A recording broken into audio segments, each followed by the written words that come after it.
Hello friends, स्वागत है आप सभी का स्मार्ट स्टडी यूट्यूब चैनल में। और इस वीडियो के अंतर्गत हम डिस्कस करेंगे राजस्थान जीके से संबंधित महत्वपूर्ण क्वेश्चंस जो आपके एग्जाम के लिए काफ़ी ज़्यादा महत्वपूर्ण रहने वाले हैं। चलिए वीडियो को शुरू करते हैं। सबसे पहला क्वेश्चन जो आपकी स्क्रीन पर है वो है कि राजस्थान का फूल डोल महोत्सव किस धार्मिक संप्रदाय से संबंधित है। तो फूल डोल महोत्सव जो है वो हम सभी को बताएं कि वो राम स्नेही संप्रदाय से संबंधित है और काफ़ी ज़्यादा इंपॉर्टेंट है। अब क्वेश्चन ये है कि सबसे पहले तो राम स्नेही संप्रदाय की जो पीठ है वो आप सभी को पता है कि भीलवाड़ा में स्थित है दोस्तों। और भीलवाड़ा जो है राजस्थान का मैनचेस्टर कहलाता है और राजस्थान की टेक्सटाइल सिटी के रूप में इसको जाना जाता है। अभ्रक नगरी या माइका नगरी भी इसको बोला जाता है भीलवाड़ा को। तो राम स्नेही संप्रदाय की बात करें सबसे पहले कि राम स्नेही संप्रदाय ही नाम क्यों पड़ा है। तो आप ये समझ सकते हैं कि भगवान राम दशरथ का इस संप्रदाय के अंतर्गत जो भगवान राम है वो दशरथ के पुत्र नहीं माने जाते हैं इस संप्रदाय के अकॉर्डिंग, बल्कि वो ये मानते हैं कि जो राम है वो कण कण में व्याप्त है और इसने और भक्ति रखने वाले प्रत्येक व्यक्ति को राम स्नेही कहा जाता है। तो पहला तो ये हो गया कि राम स्नेही संप्रदाय, हम केवल क्वेश्चन का डिस्कशन नहीं कर रहे हैं, इसका आंसर तो हम सभी को पता है कि राम स्नेही संप्रदाय होगा। पर डिटेल के साथ अगर डिस्कशन करें तो आप सभी को पता है कि इसके प्रमुख 4 केंद्र माने जाते हैं और प्रधान पीठ जो है वो शाहपुरा भीलवाड़ा में इसकी स्थित है। राम स्नेही संप्रदाय की बात करें तो एक है रेन नागौर में और एक है सी स्थल बीकानेर और खेड़ापा जोधपुर। तो 4 इसकी प्रमुख पीठ हैं। उसमें प्रमुख जो मुख्य पीठ है वो आपकी कहाँ पे, शाहपुरा भीलवाड़ा में। मैंने बता दिया ये संप्रदाय दशरथ के पुत्र राम को नहीं मानते हैं। मतलब कि ये कहने का मतलब ये है कि ये नहीं मानते हैं कि राम जो थे वो दशरथ के पुत्र थे। वो ये मानते हैं कि राम नाम जो है ना, वो ये मानते हैं कि कण कण में व्याप्त है। मतलब किसी एक का पुत्र नहीं होके कण कण में व्याप्त माना जाता है और इसने और भक्ति की रचना करने वाला प्रत्येक व्यक्ति राम इसने ही कहलाता है। तो ये आप जरूर ध्यान रखिएगा। 4 हैं, शाहपुरा भीलवाड़ा, इसके बाद रेण नागौर वाला क्षेत्र है, इसके बाद सी स्थल आपका बीकानेर में और खेड़ापा जोधपुर में स्थित है, जो कि आपको स्क्रीन पे दिख भी रहा होगा। अब ये 4 जो प्रमुख केंद्र हैं इन 4 केंद्रों में जो व्यक्ति रहते हैं उनको 2 भागों में विभक्त किया गया है। एक को तो कहा जाता है प्रवृत्त और एक को कहा जाता है विरक्त। और विरक्त जो है उसकी 4 शाखा है। तो सबसे पहले हमने बोला कि इसमें राम स्नेही संप्रदाय में जो व्यक्ति रहते हैं उसको हम ये बोल सकते हैं कि 2 पार्ट में विभक्त किया है। एक तो है प्रवृत्त और एक दूसरा है विरक्त। विरक्त के 4 पार्ट हैं, उपराम, गुदड़, विदेह और परमहंस। ये आप जरूर ध्यान रखिएगा, काफी ज्यादा इंपॉर्टेंट है। इसके नोट्स भी आपको विक्रम बेनरिया ऑफिशियल टेलीग्राम चैनल पे मिल जाएंगे, तो आप वहां से भी इनको डाउनलोड कर सकते हैं।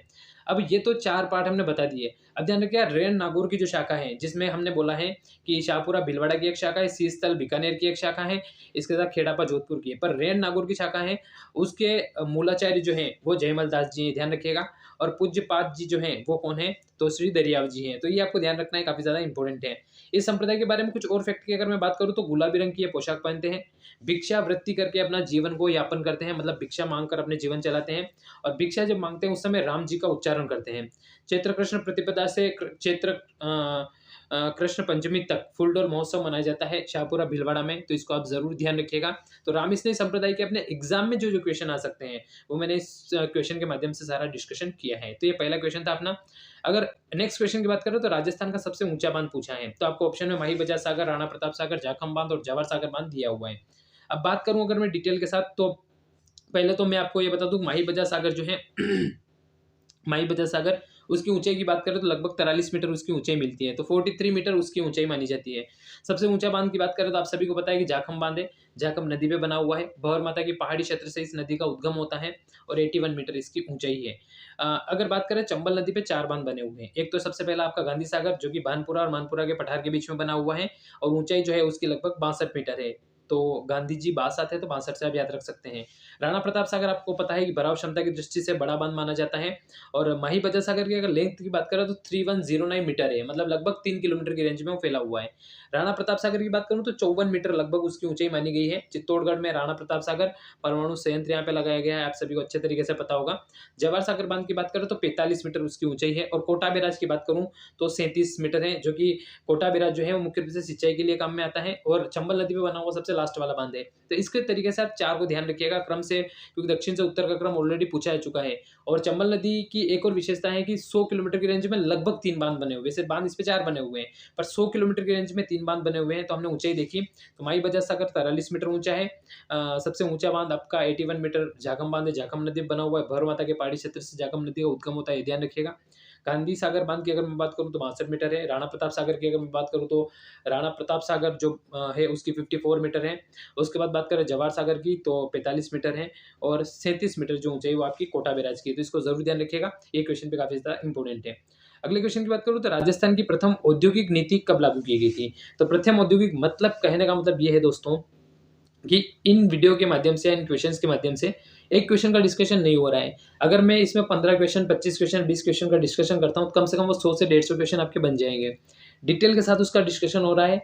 ये तो क्वेश्चन एग्जाम में ऑलरेडी पूछे जा चुके हैं, पर आने वाले एग्जाम में और भी कौन कौन से क्वेश्चन इससे रिलेटेड बन सकते हैं मैं इस वीडियो के माध्यम से आपको बता रहा हूँ।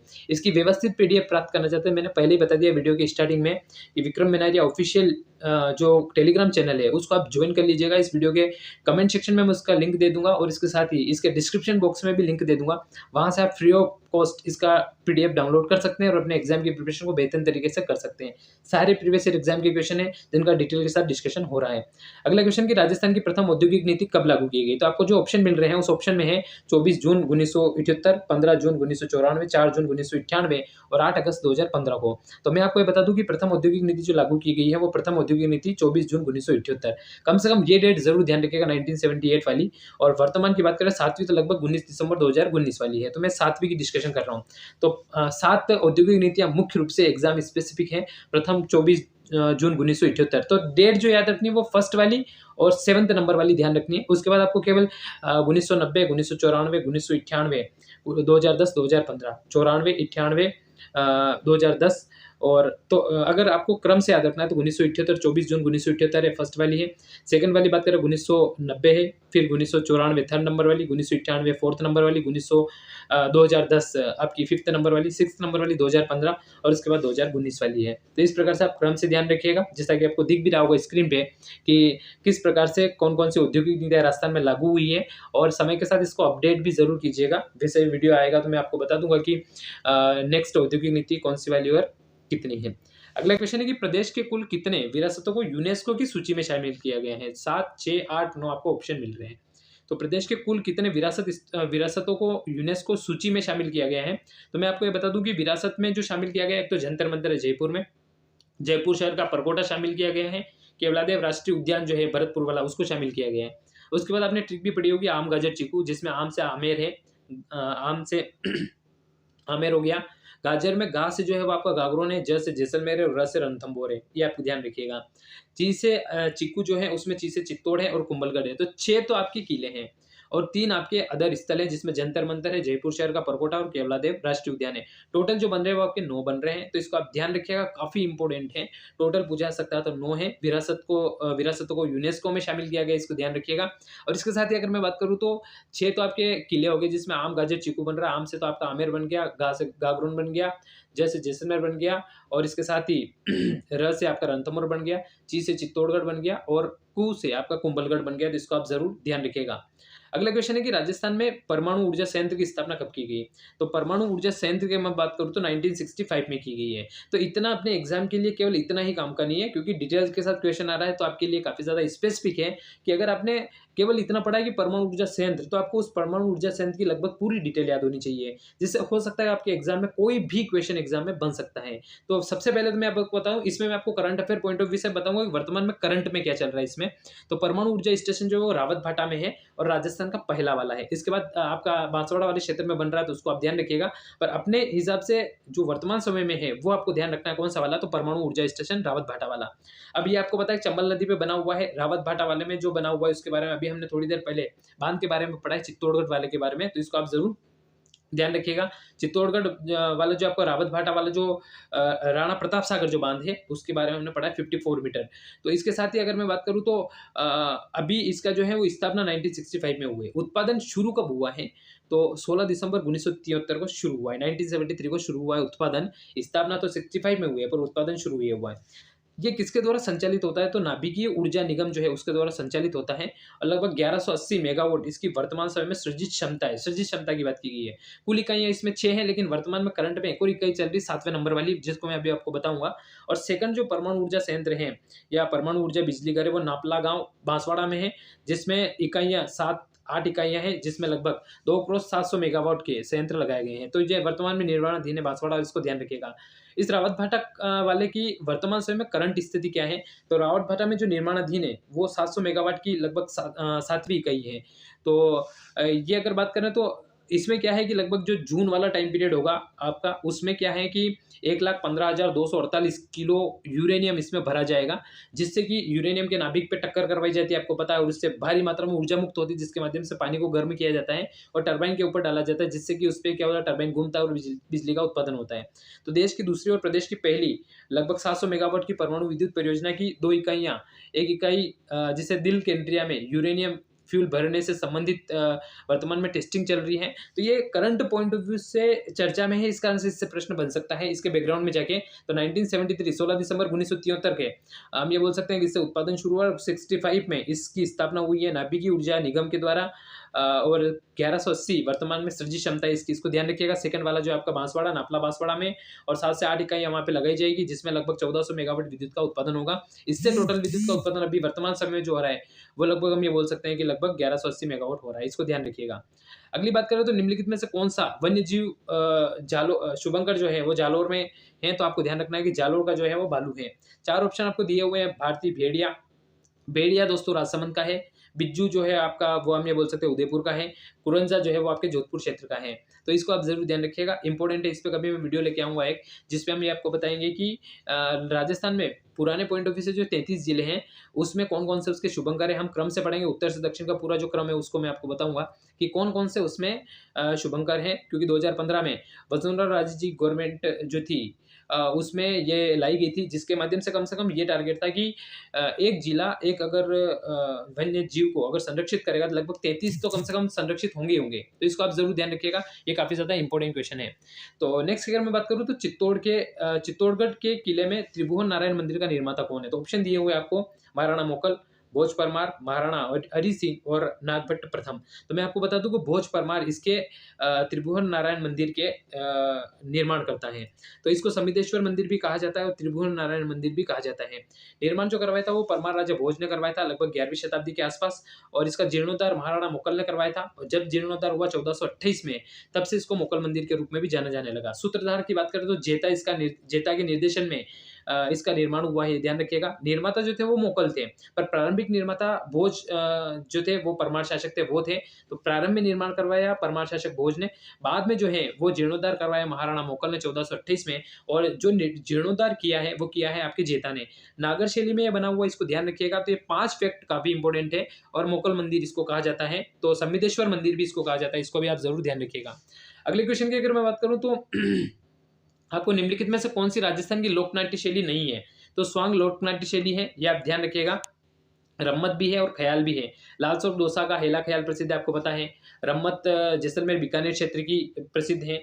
स्वांग अलग अलग प्रकार से स्वांग, नाहर का स्वांग जैसे आपका भीलवाड़ा का प्रसिद्ध है, ये ध्यान रखिएगा। पर ढाढी नहीं है, तो इसका आंसर जो होगा वो ढाढी आपके लोकनाट्य शैली में नहीं आता है।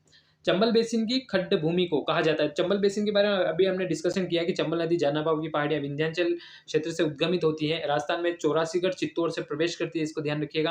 और इसके साथ ही उस पर बांध बने हुए, बांध की डिस्कशन हमने किया। सबसे पहला बांध जो है वो आपका गांधी सागर बांध है, सेकंड वाला राणा प्रताप सागर बांध है, थर्ड वाला जो बांध है वो जवाहर सागर, और फोर्थ नंबर वाला कोटा बैराज है। चारों बांध के बारे में हमने डिस्कशन किया। तो चंबल नदी जो है वो अपनी अवनालिका अपर्दन के लिए जानी जाती है। तो इस प्रश्न का अपना आंसर जो बनेगा वो अवनालिका अपर्दन बनने वाला है। अगला है कि अरावली श्रृंखला का उच्चतम शिखर। मैंने एक वीडियो डाल रखा है जिसमें आप चोटियां कैसे याद करेंगे, तो अरावली की चोटियों के बारे में मैंने उसमें डिटेल्स के साथ डिस्कशन कर रखा है। तो गुरु शिखर जो है वो 1722 और 1727 है, इसको ध्यान रखिएगा। शेर 1597 है, जरगा जो है वो 1431 के आसपास है, और तारागढ़ की बात करूं तो 870 है। तो इस प्रश्न का अपना सही उत्तर जो होगा वो आपका गुरु शिखर, इस प्रश्न का सही उत्तर दोस्तों होने वाला है।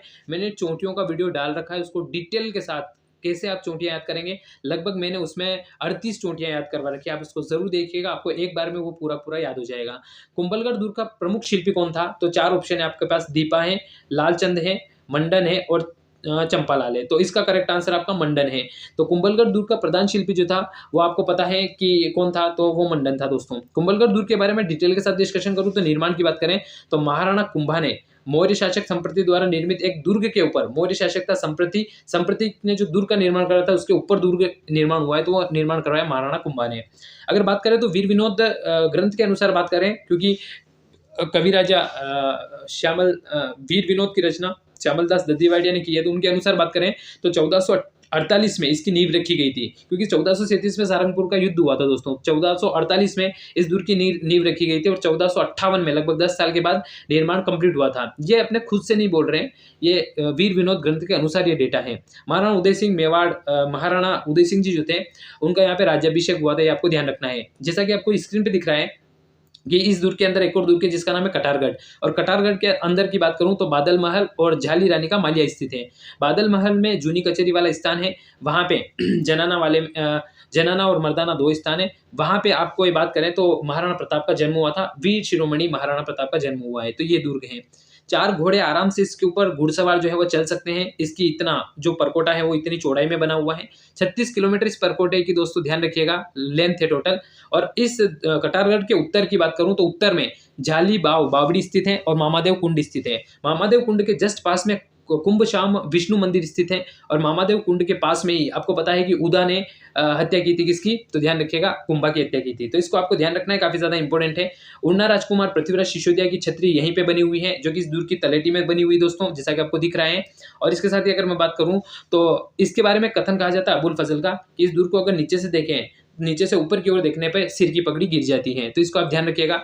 राय बहादुर हरविलास शारदा का एक कथन है, उन्होंने कहा है कि ये कुंभा की सैनिक मेधा का प्रतीक माना जाता है, क्योंकि चाइना की दीवार के बाद सबसे लंबी दीवार इसी दूर की आती है 36 किलोमीटर, इसको ध्यान रखिएगा। और कर्नल जेम्स टोड ने इसकी तुलना एस्ट्रूगन के साथ की है, तो इसको भी आपको ध्यान रखना है। तो इस वीडियो के माध्यम से मैंने आपको महत्वपूर्ण क्वेश्चंस का डिस्कशन किया। उम्मीद करता हूँ ये वीडियो आपको पसंद आया होगा। इसका पीडीएफ प्राप्त करने के लिए आप विक्रम मिनारिया ऑफिशियल जो टेलीग्राम चैनल उसको ज्वाइन कर सकते हैं इस वीडियो के कमेंट सेक्शन में, और इसके डिस्क्रिप्शन बॉक्स में मैं उसका लिंक दे दूंगा, जिसके माध्यम से आप उसको एक्सेस कर सकते हैं और फ्री ऑफ कॉस्ट पीडीएफ को डाउनलोड करके आप अच्छे तरीके से अपने एग्जाम की प्रिपरेशन को कर सकते हैं। इसी प्रकार के और भी वीडियोस के लिए आप इस चैनल को सब्सक्राइब कर सकते हैं। Thank you, thanks for watching. जय हिंद, जय भारत।